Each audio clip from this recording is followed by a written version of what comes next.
मतलब कहने का कि आपका 10 साल की राज रहा है, तो उसके बाद आपने तकरीबन निपटा दिए थे। 2-3 नेता बचे थे नेता, उन नेताओं को आपने कोई भाव नहीं दिया। अरे कम से कम टिकट नहीं थी, बेहतर आपको देती तो कम से कम उनको चुनाव प्रचार के लिए तो बुला लेते।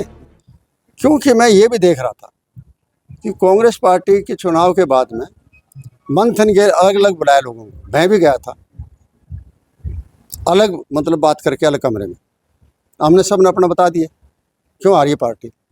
मैंने कहा पहले दिन तो जो टिकट अनाउंस करी आधा तो दो जोश लोगों का खत्म हो गया। मेरे जैसे आदमी को 2019 की टिकट काट देना, 2024 की टिकट काट देना और काट के आप सीट ले आते हो तो अच्छी बात है, पार्टी को फायदा हो गया।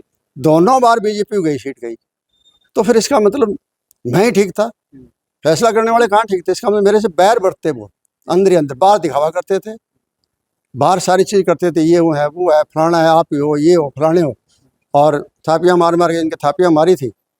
अब उसमें मुझे लगता है कि कंसिडरेशन कहीं चली है। चुनाव के दौरान लोग प्रचार करते थे, मेरे पास कोई सबूत तो है नहीं, लेकिन लोग कहते थे कि बहुत चीज़ें जो है ना उस टाइम चली है।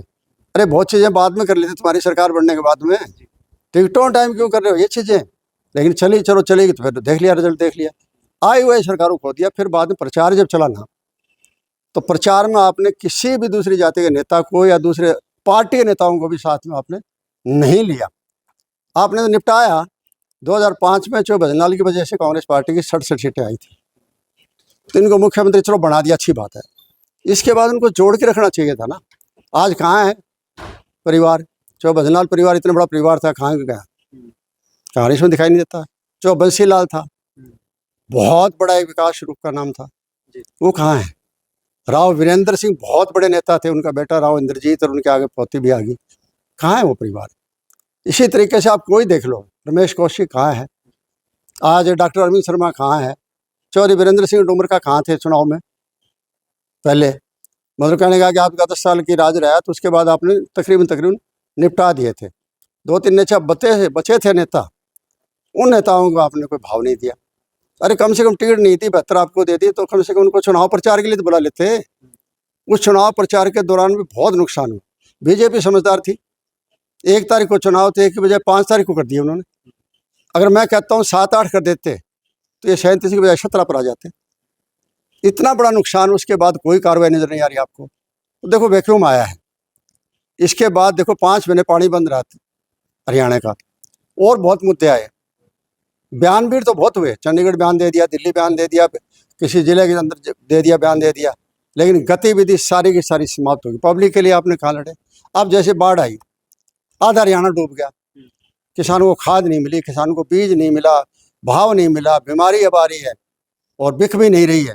उसके बावजूद क्या कर रही है पार्टी? इतनी बड़ी पार्टी है आपके पास, आप विपक्ष, मेन मुख्य विपक्ष आप हो आज के दिन, और आप नहीं कर रहे। तो देखो बीजेपी की वजह से जो वैक्यूम खाली हुआ है अपोजिशन का, बीजेपी की वजह से लोग खूब दुखी थे, इसमें कोई दोहरा नहीं। किसानों ने 13 महीने का आंदोलन किया, कर्मचारियों ने आंदोलन किए, जवानों ने आंदोलन किए, कोई वर्ग ऐसा नहीं था जो दुखी नहीं था सरकार से, हर वर्ग दुखी था। लेकिन उनको मौका किसने दे दिया? मौका तो हम नहीं दिया ना उनको वापस जीत करने के लिए, और फिर आज हम फिर उनको मौका दे रहे हैं। लोगों को घर बिठा दिया, लोगों निराश हो गए, लोग हताश हो गए, भाई आगे तो कुछ दिख नहीं रहा। तो ये उभरेगा, जब भी उभरेगा कि जब इस वैक्यूम को जो है ना भरने के लिए कोई दिखाई देगा। तो मैं तो ये कहता हूँ, मैं तो इसलिए मुझे हौसला हुआ वहाँ जाने के बाद में कि हाँ, हम लोग तो वो लोग हैं, राष्ट्रवादी लोग हैं, स्टेट की परवाह करते हैं, पब्लिक की परवाह करते हैं, क्या हो रहा है ये। हमें चिंता हुई कि इस तरह से बीजेपी चाहे लूटती रहेगी, चाहे लोगों को ठगती रहेगी, कुछ करती रहेगी, तो यूँ तो वो तो करते रहेंगे, फिर वो तो कभी जाने नहीं। इसलिए इस चीज़ को मतलब थोड़ा हौसला देना चाहिए। इसलिए मैं बोला वहाँ हौसले के लिए कि ठीक है, कम से कम एक आदमी ने हिम्मत तो करी है। यहाँ ऐसी जगह आगे, रोहतक की जगह आगे, जहाँ कांग्रेस का एक तरफ हिसाब लग रहा था, सीटें भी आई है, और वहाँ जाके किया। वहाँ जिस तरह से वो गए गाँव में, और लोग जिस तरह से उनके साथ जुड़ने लगे, उस चीज़ का सारा हरियाणा प्रदेश पर पड़ा है। मैं आज नहीं कह सकता कि आज लोकदल विपक्ष बन गया पूरा, कि आप उसकी जगह भर ली, उस जगह भर ली है, लेकिन जो मेहनत करेगा तो भरेगा, जगह भरेगा, कोशिश करेगा। लोग तो चाहते हैं कोई आदमी आगे आए,